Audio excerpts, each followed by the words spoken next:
Okay, utaendelea kuzima taa mpaka lini? Ni kweli tatizo unalo, mficha uchi hazai.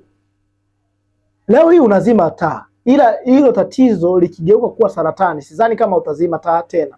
Hapa especially kwa wale wenye changamoto ya mashambulizi kwenye via vyao vya uzazi, wanaotoka na uchafu ukeni, au wale ambao wana changamoto ya maotea, yani genital warts. Na hii ni kwa upande wa mwanamke na mwanaume.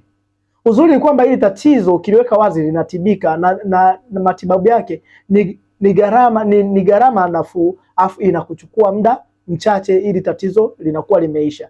Na tunaangalia ukubwa wa tatizo, aidha matibabu yako yanaweza kugharimu mwezi mmoja au miezi miwili. Tunaangalia ukubwa wa tatizo. Jitibie leo. Hii itakuepusha juu ya fedheha unayoipitia, vile vile itakuepusha na saratani.